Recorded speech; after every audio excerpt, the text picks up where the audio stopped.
know we've all heard an excessive amount about NFTs lately, but this video will change the potential you see in NFTs and how we can fix them. You and I will be looking at how NFTs can transition to fine art and one great artist who can be the guiding influence to this new era.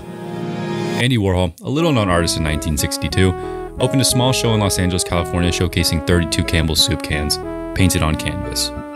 Soup cans. The show was poorly received. The gallery owner hosting Warhol ended up buying all 32 works for $1,000. 30 years later, the Museum of Modern Art bought this collection for $15 million, and it was considered a gift. Andy Warhol is now one of the most influential American artists in modern history. Flash forward less than 10 months ago, this digital illustration of an ape was worth $320. It just sold for $1.4 million. The most coveted NFTs are not aiming for a place in fine art. They are collectibles. Their speculative value is based on rarity alone. The image holds no connotative value. Back to Andy Warhol. He used mechanical reproduction as a means to mass produce art. He embraced commercial culture, fed into the lucrative nature of celebrity, and reclaimed capitalist resources for his art. Andy Warhol was not against capitalism, against business, or against mass consumption. He embraced it. All of it. What modern equivalent of art parallels Warhol's means of mechanical reproduction? What is seemingly lucrative by nature, engaging in capitalist resources in a speculative market? What offers the chance at fame, at success to everyone like never before? A decentralized market. Non-fungible tokens. NFTs have thus far reflected the work of Andy Warhol. Quick synopsis: blockchain lets you prove ownership in a digital ledger. We're just talking about the images being transacted using tokens. In this context, NFTs are synonymous with digital art. NFTs reflect the work of Andy Warhol. Mechanical reproduction for Warhol meant screen prints and assembly lines for NFTs, pre-designed assets, and algorithms. Aside from these similar means of production and an affinity for consumerism, the two share a vaguely similar visual aesthetic as well. Flat, vibrant colors, a single subject, and the repetition of that subject. Warhol was a pioneering artist in mainstreaming this style initially. The genre is now recognized as pop art. Of course, pop art wasn't invented by Andy Warhol, he's just the most popular proponent.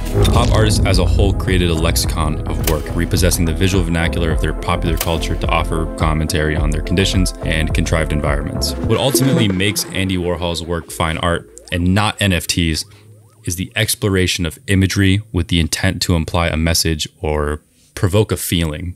This is the idea of visual language. Preceding the pop artist, modernist painter Kazimir Malevich aimed to create a visual language so refined, so distilled, that it could communicate a message to anyone. However, Malevich slimmed down his work's language so much that the audience is reserved in even approaching them. To find balance in refinement and approachability is the dichotomy of effective communication. It's simple enough to understand but familiar and expressive enough to illustrate. What is more universally familiar than globalized branding or comic strips or Hollywood celebrity? Pop artists reach for the same ambitions as the early modernists did, but instead of dismissing subject and materiality, they highlight it. In reflecting on the fervent consumption of product and capital, we can all find a personal message. Instead of comic strips in the golden age of Hollywood, NFT artists could draw from existing vernacular and digital culture. Unfortunately, NFTs lack a visual language almost entirely.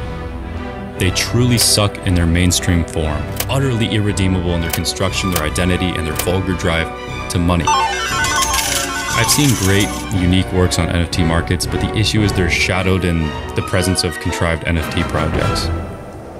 It's an empty feeling seeing artists finally winning in this context. A medium with so much potential has lost all value and emotion for the sake of speculative trade. And obviously conventional art exists in a speculative market as well, but isn't the branding of blockchain to be different? To be revolutionary? And rather than uplifting a new middle class of creatives, NFTs are just manifesting a new elite class of artists, ignoring all the admirable transformative qualities of art in the process. And I mentioned earlier in this video that Warhol was initially mocked and ignored. It took years of persistence for critics to change their attitudes, to reflect on his messages, and to respect him. Maybe the same is true for NFTs. Maybe we just need to give time for the messages of NFTs to resonate. I highly doubt anything substantial is going to be coming from these droves of NFT collections.